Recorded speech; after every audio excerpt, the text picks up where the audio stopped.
Hello, everyone, and thank you for joining our panel today on the Gen Z shake-up and understanding the impact of the next generation.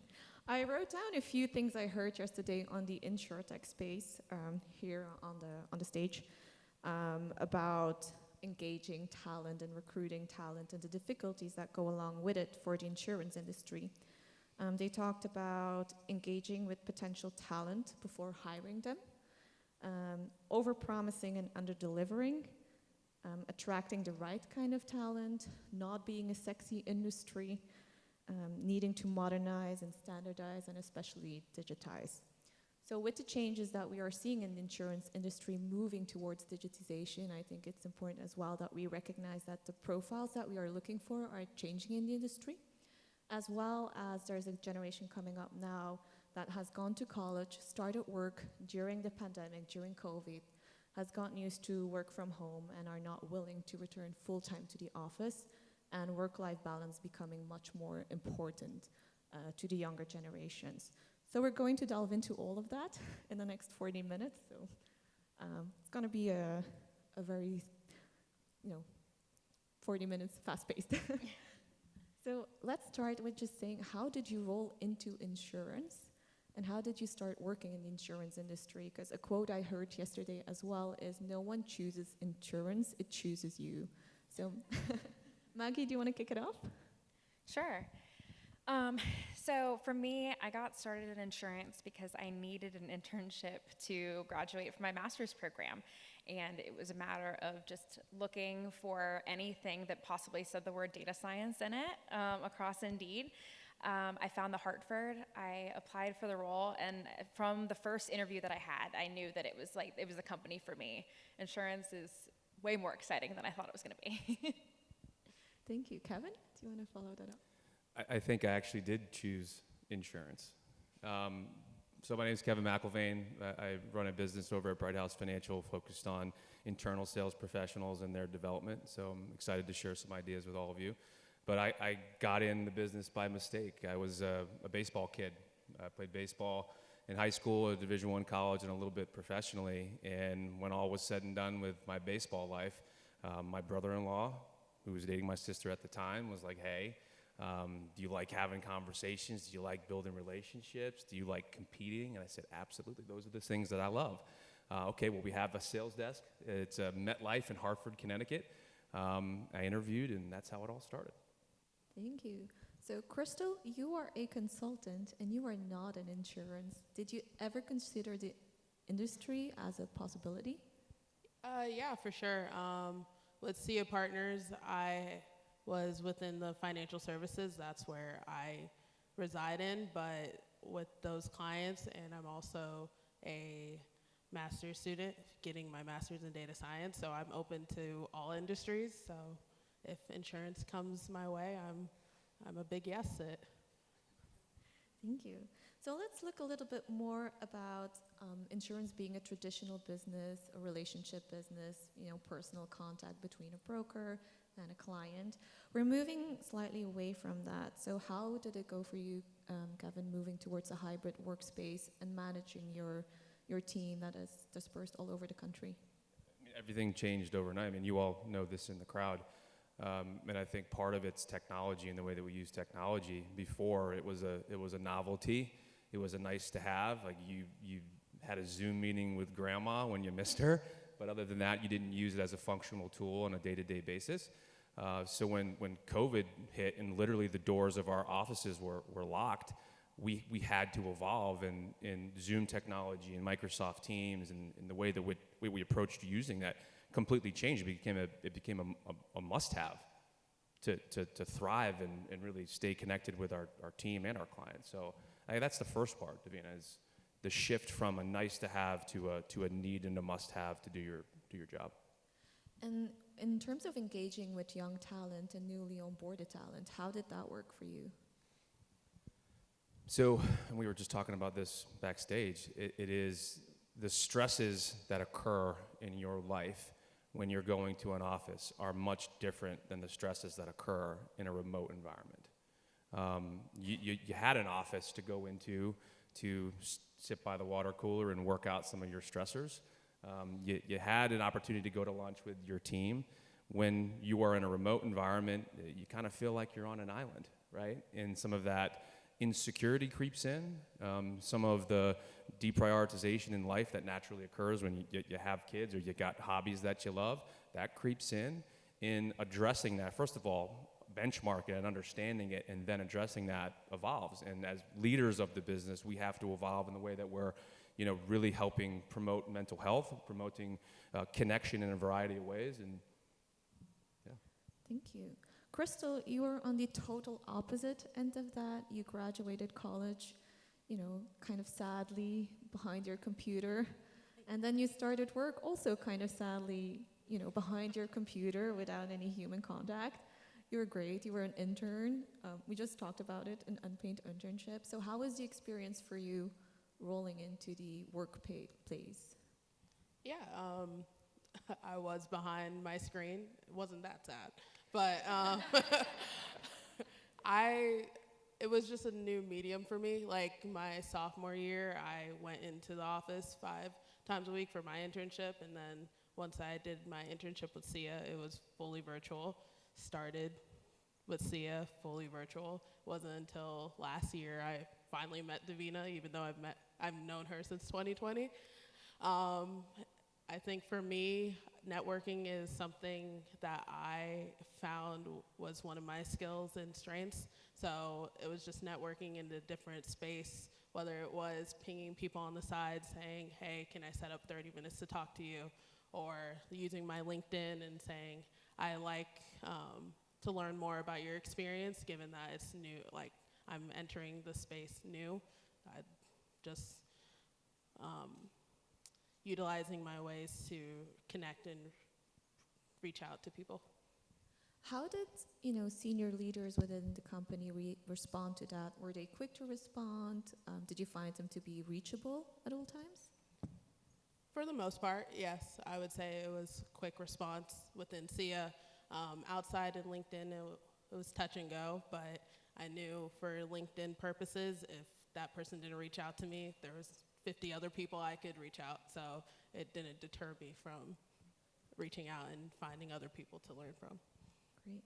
So Maggie, you went a bit through both of it. You started at the Hartford, going to the office every single day, and then you had to shift. But as a young professional, how were you able to find community within that? Yeah, so as Davina said, I was, an intern from January to May of 2020. So I was going in every day, and then March, all of a sudden, they're like, okay, we're going to work from home for 2 weeks. Obviously, it was 2 years. It was great at first because it was like, cool, we're working from home, like we can talk over Teams, and it's really exciting. And then it starts to get old. You start to feel a little bit lonely, not being able to reach out to people as much. And my company really helped with that by creating this new workplace communities. So the idea is now, instead of hiring somebody to work in Hartford, Connecticut, and having that community there, it's hiring all over the country, and suddenly you have this Southeast community, this central, kind of Texas area community, things like that, where you can meet up and get coffee with people that work kind of near you but might not even be in your area. And having something like that really sort of lent to that, still having that relational kind of connection, but a little bit different than pre-COVID. Thank you. So let's switch a little bit about the recruitment part of it, because we've heard a lot, conversation yesterday about how difficult it is to attract talent these days. We're all fishing in the same pool, looking for the same profiles, and insurance does not jump out immediately as, the sexy industry. Maybe, Kevin, you can share some of your experiences in trying to find talent in this new environment. Sure. Two things.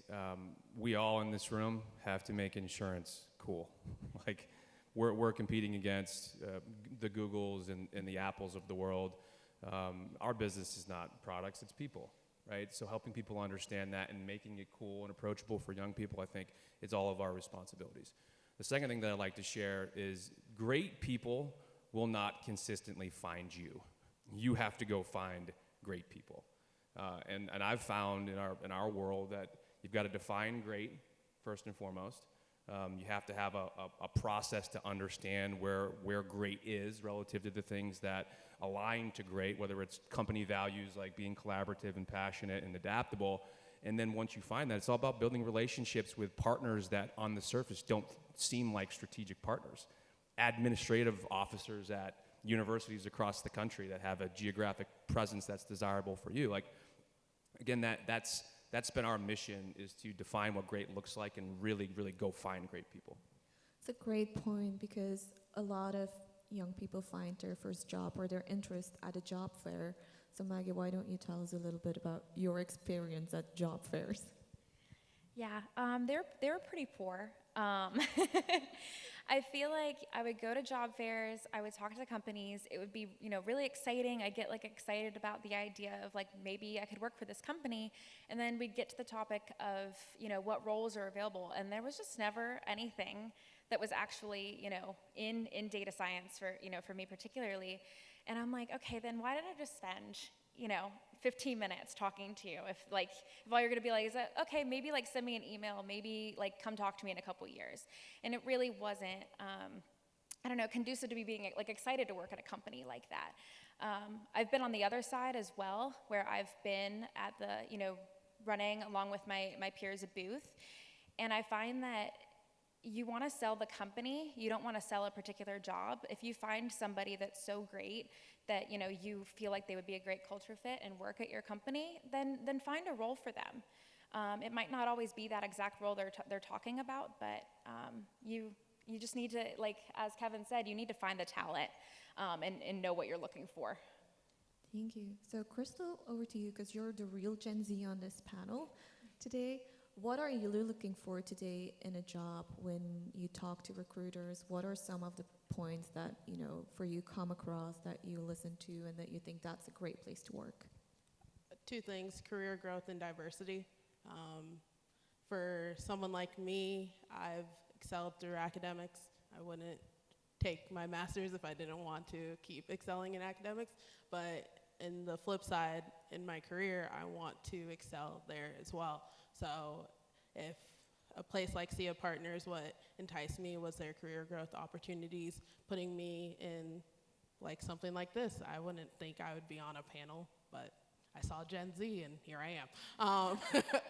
So career growth, diversity, I don't want to just see people of just one race, one creed. I want to see people that reflect the world around me. So, yeah. Thank you.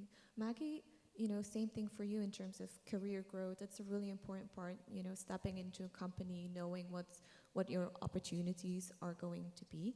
Can you explain a little bit more about what that looks like for you today? Yeah, something that really interested me about my company when I first started is that was one of the first things I was talked to about was career growth and what that ladder kind of looks like. Okay, you start as an associate data scientist, then you can make it to data scientist, and there's just a very clear path to be able to climb up within the company. And I think that's so important because you always need something to sort of reach for and to get, to be able to try to have a reason to get better at doing something. The other piece I want to mention is that we have, a lot of women in upper leadership positions and things like that make it very clear that is a possible path, and I think that's really important to see, people that you have similarities with really reaching the goals that you have for yourself one day. Great. So Kevin, you're the leader of a really big team in terms of managing your teams and following up on everyone's career growth and opportunities. What are some of the most important talking points you have with your team members?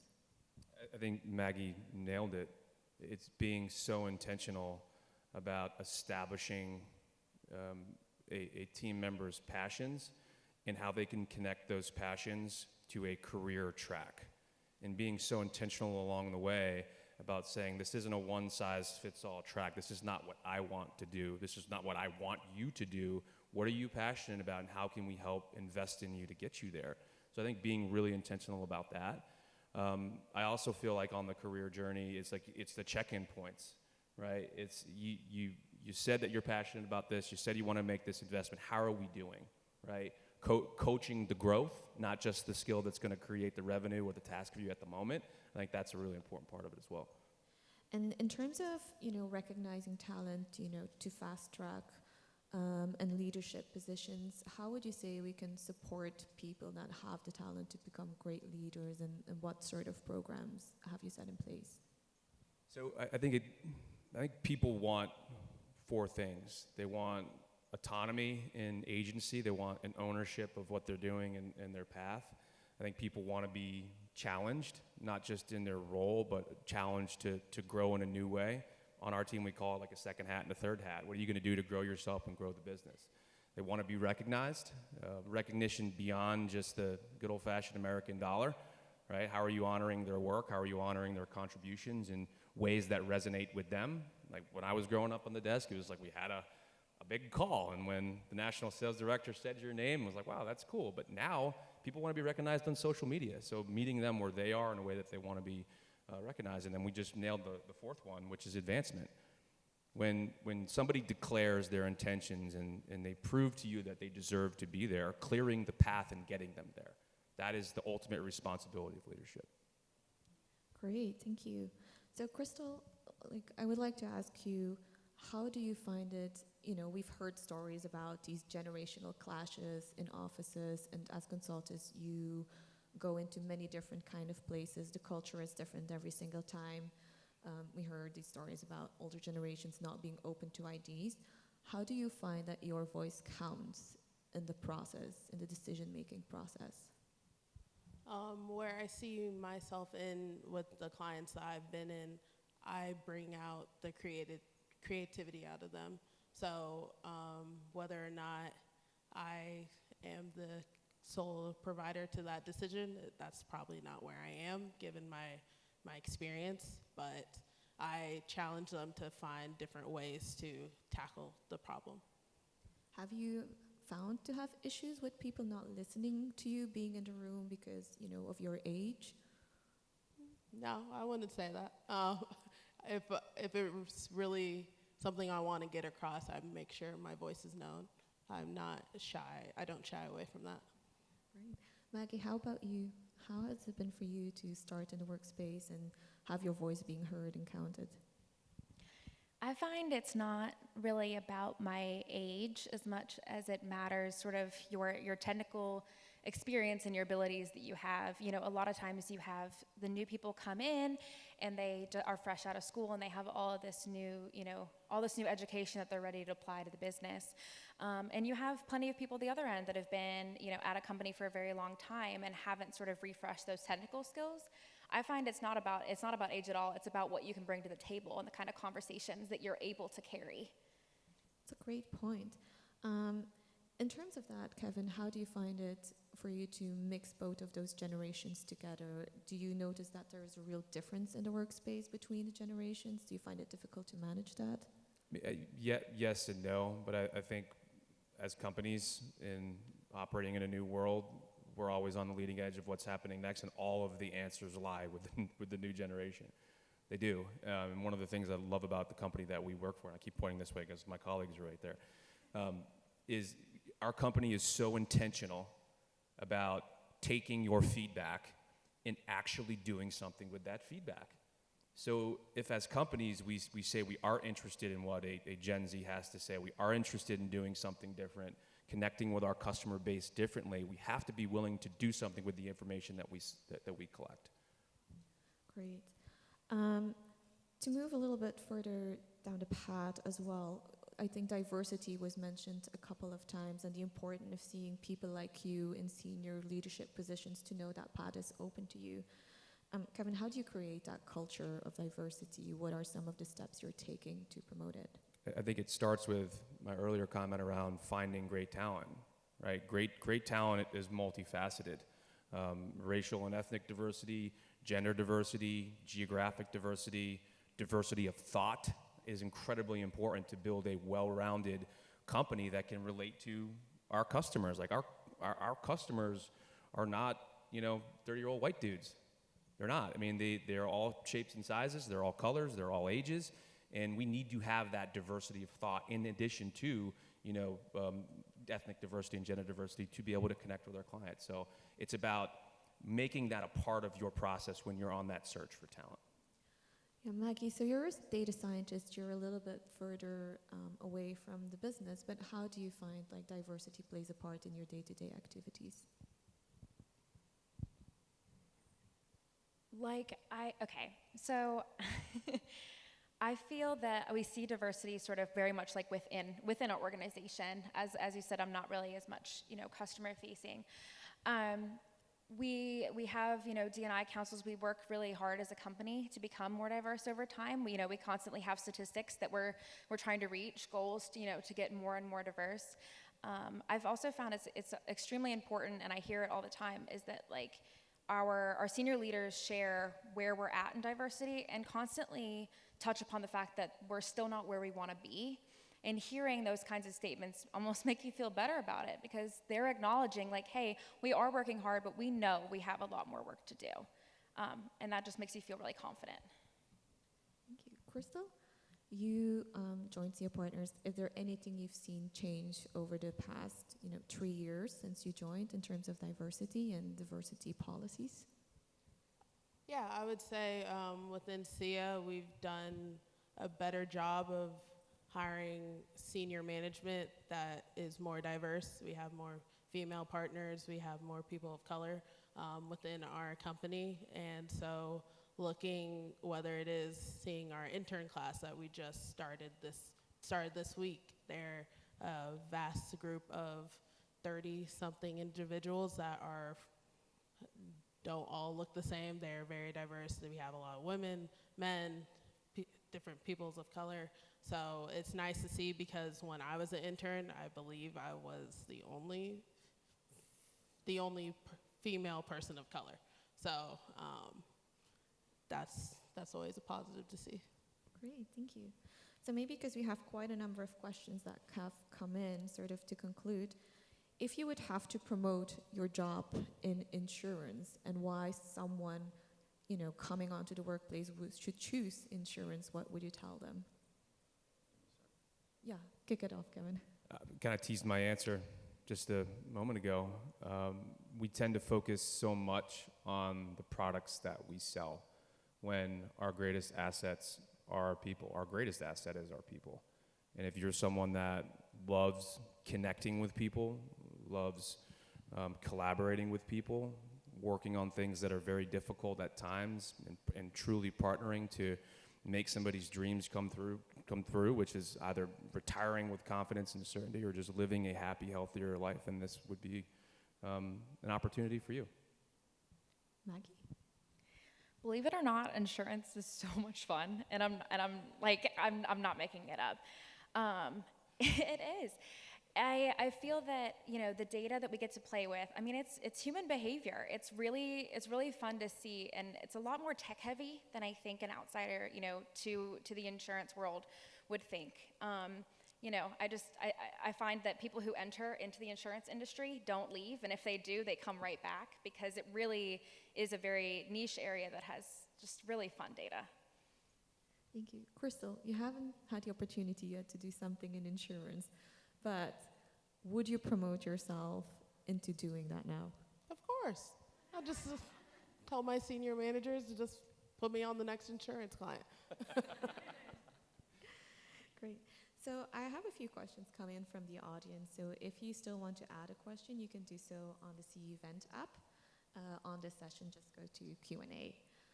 Many young people have never known any work environment other than remote, and now sometimes seem resentful to be asked to come to the office. What can we do to make it more palatable for them? Do you want to start it? I mean, for me, when I started at SIA, it was fully remote. Now that we have left COVID, I would hope, I go in 2-3 times a week, and I love it. How they've enticed us to go back into the office is free lunch on Wednesdays, and it works. To that effect, like now that you've gone back, do you feel that in coming back before you were missing out on something? Yes, maybe. I don't. I still talk to the people. It was just virtually. So, I mean, now I just see them like as a human being and not through a screen. So, I guess, but I didn't think of it as like a big hurdle or block. How about you, Kevin?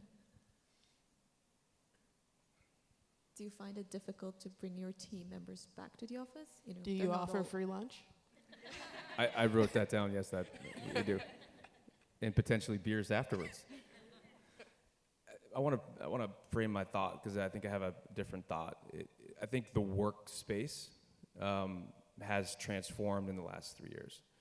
One of the things that we recognize inside of our sales organization is people are more productive from their home space. They don't need the physical office to be productive. So how are we going to transform that workspace to bring people in? Because we're human. I've said it a million times on stage, like we need human connection. So the workspace is now transformed into this platform for human connection. We're doing it this week. When I leave this stage today, I'm going to go finish up our summer training series at Bright House. We're spending time on our mental health. We're spending time on the way we use words and language, and we're spending time on our sales skills. The connection that's going on in that room right now, you cannot manufacture that over Microsoft Teams, and I recognize that. So I think like, that's the comment that I wanted to make, is we have to think differently about how we transform our workspace to connect people and help them be the beneficiaries of what I call like the osmosis effect. I see you talk to a client about a big case. I love the words that you choose to use, right? It's that type of stuff that we can embrace. That's a good point, because we always talk about human-centered design these days when it comes to our clients in promoting products, but we don't really think about human-centered design in terms of our employees, not yet, I think, in many cases. So maybe, Maggie, to that effect, how was your onboarding experience with the Hartford?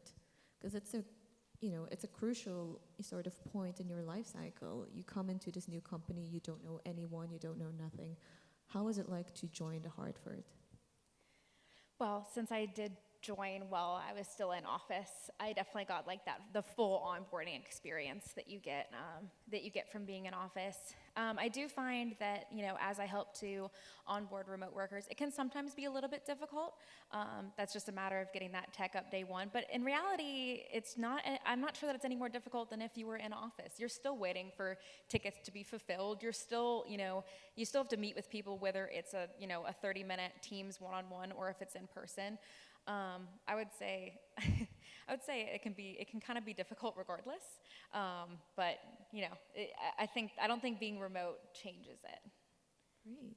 So maybe like Maggie as well, because I think this question is particularly for you. How do you get started into data science? How do you get started into STEM? What was your highest level of education, and what are some of the hard skills that you're using today in your job? Yeah, so I have a little bit of a different background. My undergrad is in psychology, so I was working in mental health centers, but I did have a background in statistics as well. And I got to a point after a few years after college where I really wanted to use that stat background, but still be able to use my psychology knowledge. And I found right around then that data science was kind of the venue for that. You get to interact with people, you get to have presentations, you get to figure out how to frame the data to actually make sense to those that don't necessarily understand or ever look at that underlying data. I now have my master's degree in data science from UNC Charlotte, which Crystal's actually in right now. The skills that I got from a program like that too, I do use every single day. Anything from, I'm in Python all the time, I'm coding, but then I'm also, in PowerPoint and talking to different groups of business partners. Yeah. So you're the perfect candidate for insurance, I science mean. and psychology. Okay, Crystal, another question. What would be your advice to someone beginning their career about building wealth and learning to invest? So I think since this is a fintech conference as well, financial education, it's not given, through school. How would you say you go about it to become financially responsible once the money starts flowing in? I think for me, I look for ways to learn. So whether it's YouTube, whether it is ChatGPT, whether there's various avenues that you can start your path, and then start filtering in with advisors, people you look up to that have been in investing, whether it is building your portfolio, that's where I start to filter them in and start creating and crafting like my own lane within my financial investments. Maybe to both Maggie and Crystal, is that something you would like to receive sort of as a benefit from your company? Yes. Thank you, Crystal. We do. I haven't used it yet, but we have it. So you don't use it, okay. American College does a nice job with financial literacy and financial education. Many of our companies partner with American College. They have a fabulous program called Know Yourself, Grow Your Wealth. I think that's an interesting opportunity, but you didn't ask me to answer the question, but I'm going to answer it. Your name's Crystal? No. I would say just find people that you admire and ask them questions. I mean, be curious and learn as much as you can, read as much as you can, and just discover what financial freedom means for you. Great. Thank you so much, everyone. Thank you. And thank you, everyone, for coming today to our panel.